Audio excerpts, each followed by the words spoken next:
Good morning guys, सब लोग कैसे हो? I hope everybody is doing fine, everybody is great. G20 India में आ चुका है। इस बार G20 इंडिया को मिला है। काफ़ी धूमधाम से तैयारियां चल रही हैं। न्यूज़, सोशल मीडिया, सब जगह यही चल रहा है। G20 समिट 9 सितंबर 10th 2 दिन चलेगी ये मीटिंग। और ये है क्या, इसकी शुरुआत कहाँ से हुई, इसकी हिस्ट्री और एक्सपेक्टेशन हमने क्या रखी थी और फिलहाल हमें रियलिटी में क्या मिल रहा है, आज हम सब कुछ डिस्कस करेंगे। This is Karan creations, let's start.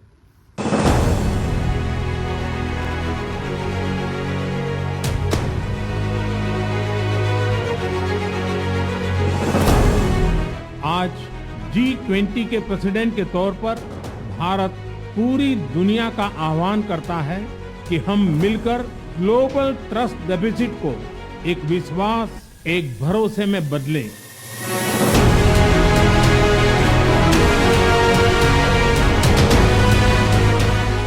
जब बरसों पुरानी चुनौतियां हमसे नए समाधान मांग रही है, 21वीं सदी का यह समय पूरी दुनिया को नई दिशा दिखाने वाला और नई दिशा देने वाला एक महत्वपूर्ण समय है।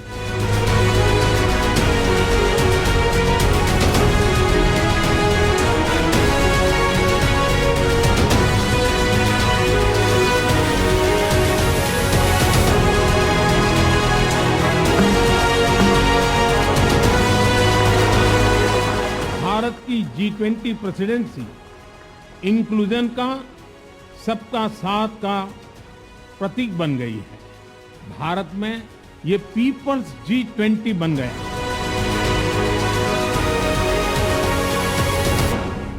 तो अगर हमें G20 समझना है तो हमें थोड़ा सा पीछे जाना पड़ेगा हिस्ट्री में। हमें G6 समझना पड़ेगा, G6, G7, G8। तो ये कोई क्रिकेट मैच नहीं है फर्स्ट ऑफ ऑल। तो मैं बहुत सिंपल लैंग्वेज में समझाऊंगा, कोई भी मुश्किल नहीं होगी। और इंडिया के रिलेटेड वीडियो है तो मेरी हिंदी में ही होगी, मैं इंग्लिश में बात करके क्या ही करूँगा। सो बेसिकली G6 15 नवंबर 1975 G6 फॉर्म हुआ। G6 क्या है? G6 is group of 6 countries 6 regions. So ये G6 में कौन सी कंट्रीज आती हैं मैं आपको बता देता हूँ। G6 में कंट्रीज आई France, Germany, Italy, Japan, United Kingdoms and United States. इन सभी के जो गवर्नमेंट के मिनिस्टर्स थे और जो बैंकिंग मिनिस्टर थे वो बैठे और उन्होंने डिस्कस किया किस बारे में? क्राइसिस। जो कंट्रीज़ में क्राइसिस होते हैं, जो भी मुश्किल आती है, कुछ भी होता है, अगर इन्फ्लेशन जो अभी चल रही है, रिसेशन आ चुकी है, इंटरेस्ट बढ़ चुके हैं, सब कुछ लेने में, ग्रोसरी तक लेने में मुश्किल आ रही है, ये सब 1975 में जब इन कंट्रीज़ ने देखा कि यार मुश्किल आ रही है, तो ये इन्होंने मीटिंग बिठाई और सब ने शुरू किया अब अपना राय देनी जो भी है ना, और डिस्कस किया कि हम इस चीज़ को कैसे ओवरकम करें। तो सब ने अपने अपने डिसीजन दिए और देखा कि हाँ भाई, हम अलग अलग एक्सपोर्ट इंपोर्ट्स के बिज़नेस शुरू कर देते हैं। हमारी फैक्ट्रीज़ आपकी कंट्रीज़ में लगेंगी, कोई आपत्ति नहीं है, आपकी फैक्ट्रीज़ हमारी कंट्रीज़ में लगेंगी, ऐसे इंटरनेशनल ट्रेड बढ़ेगी। सब कुछ ये चलता है, डिस्कशन होती है, कोई एग्री करता है, कोई डिसएग्री करता है। जो आखिरी में फैसला आता है उस पर डिसीजन लिया जाता है और अपनी स्पेंडिंग्स को इंक्रीज़ कर दिया जाता है। जैसे कि सरकार का जो खजाना, जो हम सिंपल लैंग्वेज में बोलते हैं, जब वो खाली होता है, तो ये मीटिंग तब बिठाई गई थी जब सरकार का खजाना बिल्कुल खाली हो चुका था। और इसको भरने के लिए अब जनता को तो पैसे ज़्यादा उड़ाने ही पड़ेंगे। जनता, नॉर्मल जो हमारी रेगुलर पब्लिक है, उनको स्पेंड करेंगे, सरकार स्पेंड करेगी, इकोनॉमिक को बढ़ाएगी, है ना, सब कुछ बढ़ेगा तो खजाने दोबारा से भरेंगे। तो ऐसे G6 फॉर्म हुआ, ये 6 कंट्रीज़ ने मिलके। और फिर 1976 G7 कनाडा, जो जहाँ पे अभी मैं बैठा हूँ, कनाडा को भी इन्होंने ऐड किया कि भाई कनाडा भी एक बड़ी इकोनॉमिक कंट्री है, इसको भी हम ऐड करेंगे तो मतलब और राइज आएंगी और ज़्यादा डिसीजंस लिए जाएंगे। तो इन्होंने 1976 में, अब G7 में क्या क्या डिस्कस हुआ, सेम ही प्रॉब्लम्स आती हैं, मैं ज़्यादा इसमें घुसूंगा नहीं। G7 के बाद G8 की बारी आई। 1997 में रशिया को इन्होंने ऐड किया, क्योंकि रशिया भी बहुत बड़ी इकॉनमी है हमारे जो ग्लोब की। तो इन्होंने रशिया को ऐड किया 1997 में और G8 फॉर्म हो गया। ऐसे 8 कंट्रीज़ जब मिल गई हैं तो ये चलता रहा। हर साल इनकी मीटिंग होती है और हर साल अलग कंट्री में जाती है मीटिंग। तो ऐसे ऐसे करके सारा चलता रहा। 2014 में G8 में से रशिया को बाहर निकाल दिया गया, क्योंकि रशिया जो था वो यूक्रेन के साथ जो फाइट में था, तो 2014 में उसको बाहर निकाल दिया गया G8 में से। तो अब बाद में G20 की फॉर्मेशन होती है। तो ये G20 वर्क कैसे करता है? G20 एक्चुअली में 1999 में जब ये फॉर्म हुआ, उसके बाद हर साल जो ये G20 जो 20 कंट्रीज़ के जो हैं finance minister, central bank governors हैं जो, और प्रेसिडेंट्स, वो बैठते हैं साथ में और डिस्कस करते हैं कि पैसा आखिरी में ये बात पैसे पे आती है कि इकोनॉमी को बढ़ाया कैसे जाए। तो ये डिस्कस करते हैं। अब पूरा का पूरा डीपली मैं डिस्कस नहीं करूँगा, क्योंकि मेरे को सिंपल लैंग्वेज में ये वीडियो समझानी है। आपको अगर मैं ज़्यादा समझाऊंगा तो आप कंफ्यूज हो जाओगे, ठीक है। तो मैंने आपको कंट्रीज़ तो बता दी हैं, जो भी इनमें कंट्रीज़ आती हैं। अब ये बैठती हैं हर साल, कहाँ बैठती हैं? हर एक कंट्री की टर्न आती है। इन कंट्रीज़ में से 20 कंट्रीज़ में से अमेरिका की टर्न 2 बार आ चुकी है। अमेरिका में 2 बार हुई है। पहली इसीलिए हुई थी क्योंकि जो क्राइसिस, जो एक्चुअली में जो पहला जहां जब ये फॉर्म हुई थी क्राइसिस, तो वो अमेरिका में ही हुआ था। तो वो तो नॉर्मली अमेरिका में ही सपोर्ट जाएगी, अमेरिका को कंट्रीज आएंगी मिलने, तो वहाँ पे हुई। दूसरी बार उसकी टर्न आई एक प्रोसेस के बेस पे कि हाँ भाई अब प्रोसेस शुरू हो गया है, तो अब टर्न आएगी। अमेरिका में बैठे, उसके बाद फ्रांस की बारी आई, उसके बाद ऐसे है ना, करते करते करते पूरा अब आज 2023 में इंडिया की बारी आ चुकी है। अब मीटिंग जो है इंडिया में बैठ रही है। तो ये 20 कंट्रीज़ के जो आ रहे हैं रिप्रेजेंट करने अपनी अपनी कंट्रीज़ को, वो अब इंडिया में आ रहे हैं। तो तैयारियां प्रॉपरली चल रही हैं कि भाई किसी चीज़ में कमी ना रहे, है ना। तो अभी कमी को पूरी करते करते आई थिंक कुछ गलतियां हो रही हैं, जो जिसकी वजह से मैंने ये वीडियो बनाई। आई होप कि आपको G20 का कंसेप्ट समझ लग गया होगा कि G20 अब है क्या। जो 20 कंट्रीज़ को सबसे जो रिप्रेजेंट करते हैं अपनी कंट्रीज़ को, प्रेसिडेंट्स, प्राइम मिनिस्टर, वो बैठते हैं सभी एक ही कंट्री में। तो आप अब सोच सकते हो कि ये इंडिया के लिए कितनी बड़ी जो है डील है, कि मतलब एक साथ 20 कंट्रीज़ के जो रिप्रेजेंटेटिव्स हैं वो आ रहे हैं और बैठ रहे हैं। तो ये बहुत बड़ी बात है। पूरा साल चलता है, मिनिस्टर आते हैं, छोटे मोटे आते हैं, क्लाइमेट वाले आते हैं, पर प्रेसिडेंट्स जो आते हैं या कोई मिनिस्टर या फाइनेंस मिनिस्टर, बैंक के सेंट्रल गवर्नर्स जो आते हैं, वो सिर्फ ये 2 दिन के लिए आज और कल के लिए आएंगे, बैठेंगे और डिस्कस करेंगे जो हो गया फाइनल डिसीजन। तो दिल्ली में हमारे प्राइम मिनिस्टर जी ने तैयारियां तो शुरू पूरी धूमधाम से की हुई हैं, सजावटें चल रही हैं, बहुत ज़्यादा पैसा खर्च कर रहे हैं कि भाई किसी चीज़ में कमी ना रहे।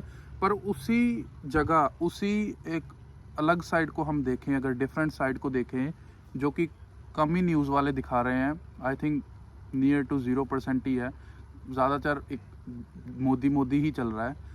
तो थोड़ी सी झलक उस साइड भी डालते हैं हम। के सम्मेलन के लिए महीनों से दिल्ली को सजाया जा रहा था।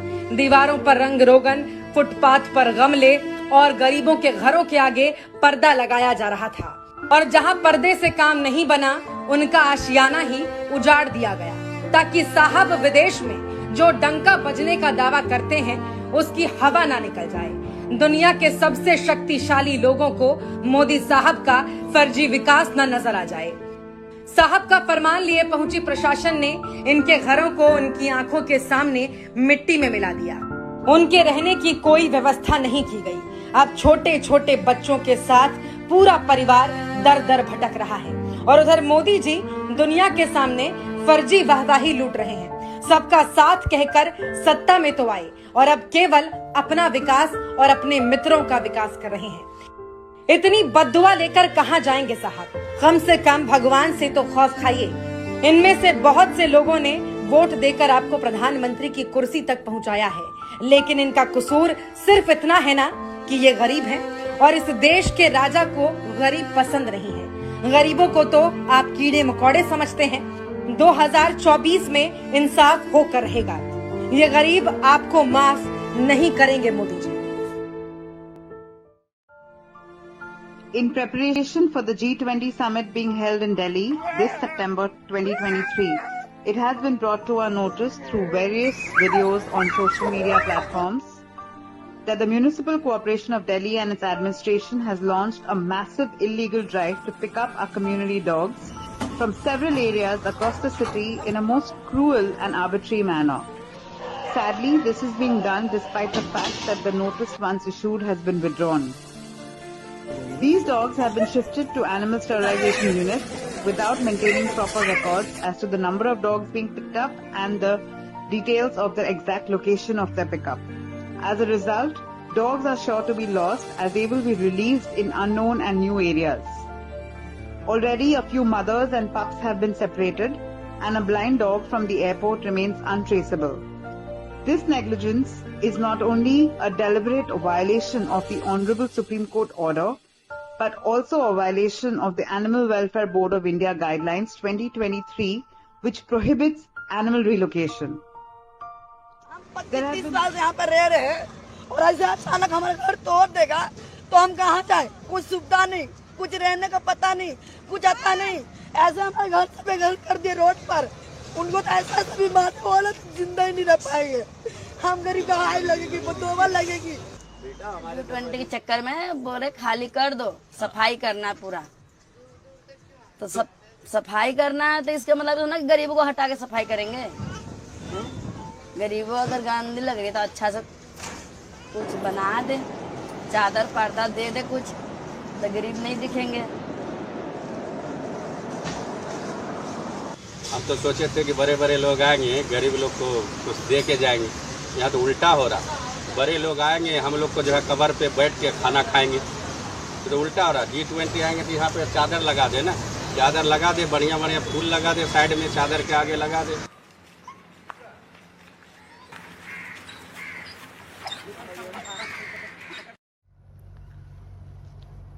अब आपको देख के पता लग ही गया होगा मैं किस बारे में बात कर रहा हूँ। क्या ये वीडियो का मेन पर्पस था, क्योंकि जो हमारे प्राइम मिनिस्टर जी हैं उन्होंने बोल तो दिया वासुदेवा कुटुंबकम हम रखेंगे थीम और वगैरह वगैरह, ग्रीनरी को सपोर्ट करेंगे, है ना, एक यूनिटी होके चलेंगे, फ्यूचर बनेगा।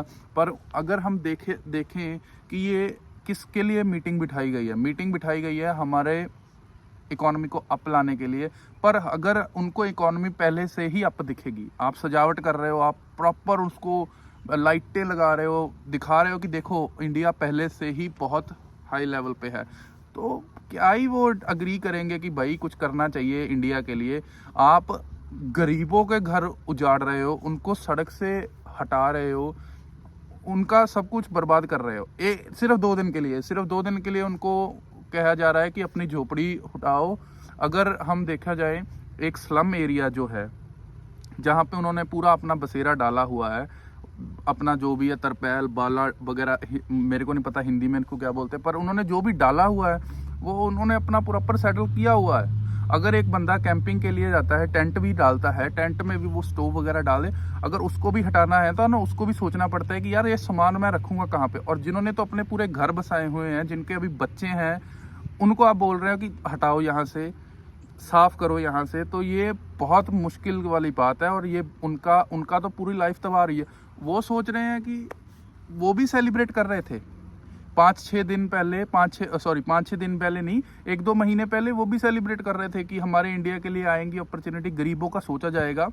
पर उन्होंने तो ये सोचा ही नहीं था कि ये हमको ही साफ कर देंगे, कि हम इनका जो था गरीबी हटाओ वो अब बदल के गरीब हटाओ हो गया है। कि अगर हमने गरीबी हटाओ दिखाना है कि भाई गरीबी हटाओ, कैसे हटाओ, गरीबी हटा दो, अमीर ही रहने दो, गरीब हटा ही दो तो गरीबी अपने आप ही हट जाएगी। तो इन्होंने ये सोच लिया है कि गरीब वहीं पे कुछ भी खा ले और मर जाए, पर हमें गरीबी दिखानी नहीं है। और अगर आप गरीबी दिखाओगे नहीं तो दूसरी कंट्रीज जो आपसे बड़ी हैं वो आपकी हेल्प करेगी ही क्यों। उनको तो आप पहले से ही दिखा रहे हो कि हम चमकते हैं भाई, हम तो दिख रहे हैं, देखो लाइटें वाइटें सब टॉप क्लास है। तो ये गरीबी हटाओ के बजाय गरीब हटाओ हो गया है। तो ये बात बहुत खटक रही है और ये बहुत सोशलाइज हो रही है। पर आगे भी पहले भी हमें प्रोटेस्ट किए, पहले भी बहुत कुछ हुआ, पर इसका कुछ फ़ायदा होता नहीं, क्योंकि मीडिया वाले कुछ दिखाते ही नहीं हैं। तो जो मीडिया वाले ना दिखाएं वो हमको दिखाना पड़ता है, वो करना पड़ता है कि भाई हमें तो करनी पड़ेगी ना अपनी कंट्रीज़ के लिए, हमें तो अपना कंट्री को सपोर्ट करना ही है। तो फिर ये चल रहा है दिल्ली में। मेरे को समिट का जो भी फैसला आता है, ऐसा नहीं है कि उन्होंने आज फैसला लिया और कल से उसका काम शुरू होगा। समिट का फैसला 5-6 साल लग जाते हैं कि भाई ऐसे करेंगे, ये प्लान बनाए इंडिया के लिए या ऐसे जो भी कंट्रीज हमने करनी है। तो उसका फैसला आप जो जिनके वहाँ पे घर 10-10 साल से जिन्होंने झोपड़ियाँ डाली हुई हैं, उनको हटाने के बजाय अगर आप उनको रखो और उनको रिप्रेजेंट करो कि हाँ दिस इज़ इंडिया, कि हम अभी भी बहुत पीछे हैं बाकी कंट्रीज से, हमें आपकी सपोर्ट की ज़रूरत है, तो then I think more support will come to you. या कि ना कि आप बता रहे हो कि भाई हमें ज़रूरत नहीं है किसी चीज़ की भी, हम बिल्कुल टॉप नॉच कंट्री हैं, हम किसी से डरते नहीं हैं, हम बस ख़त्म, हमें सब कुछ मिला हुआ है पहले से ही। तो मेरे को नहीं लगता कि ज़्यादातर मिनिस्टर वहाँ पे जो बैठे हैं वो अग्री करेंगे कि इंडिया को ये चाहिए, इंडिया को वो चाहिए। आई डोंट थिंक सो, क्योंकि समिट बिठाना और समिट में सभी लोग एग्री करें, सबसे पहले तो ये पॉसिबल ही नहीं है। 10 बंदे 20 बंदे अलग कंट्री से, अलग मेंटालिटी से, अलग थिंकिंग से अगर बैठते हैं सभी, तो सभी आपके आइडिया पे हाँ तो बोलने वाले ही नहीं। तो पहली बात। और दूसरी बात मैं आपको बता दूं, रशिया और चाइना के जो मिनिस्टर, प्राइम मिनिस्टर, वो नहीं आ रहे। रशिया, उसके लिए जो प्रेसिडेंट पुतिन है, उसके लिए अरेस्ट वारंट जारी किया था ये यूक्रेन के बाद जो भी हुआ, तो उन्होंने कैंसिल ही कर दिया कि हम इंडिया में तो आ ही नहीं रहे। China, I don't think so China भी आ रहा है, क्योंकि मेरे को सुनने में आया कि चाइना ने भी मना कर दिया कि हम इसको सपोर्ट ही नहीं करते, कि हम इंडिया में नहीं जा रहे। अब चाइना का मेरे को रीज़न नहीं पता, आप रिसर्च कर सकते हो इस बात पे भी, पर आई थिंक चाइना और रशिया तो पक्का ही बाहर है इस चीज़ से। तो 2 तो पहले ही बाहर हो गए, बाकी 18 रह गए हैं। तो 18 में से भी आपके साथ कितने एग्री करेंगे, उसका कितना फ़ायदा होगा, ये बात तो बाद में है। पहले जो अपनी खुद की ही कंट्री है, भाई गरीब है या अमीर है, तो वोट तो सबकी बनी ही है, और वोटों को बाद में आप कितना टाइम ही सरकार चला लोगे ना।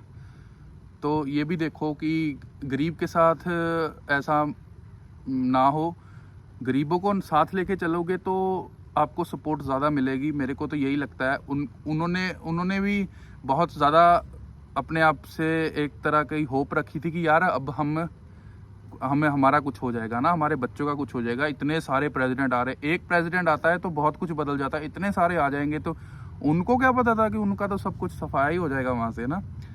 तो मेरे को कमेंट में बता सकते हो आपकी क्या थिंकिंग है, और अगर मैंने कुछ गलत बोला है तो I am sorry for that. And या दिस इज़ द रियलिटी। आपको यही बताना था कि यार ये जो हो रहा है गलत हो रहा है। मीडिया वाले पता नहीं कितना कर रहे हैं, बता रहे हैं या नहीं, पर this is the reality of India. And या मिलते हैं नेक्स्ट वीडियो में guys, see you, bye bye.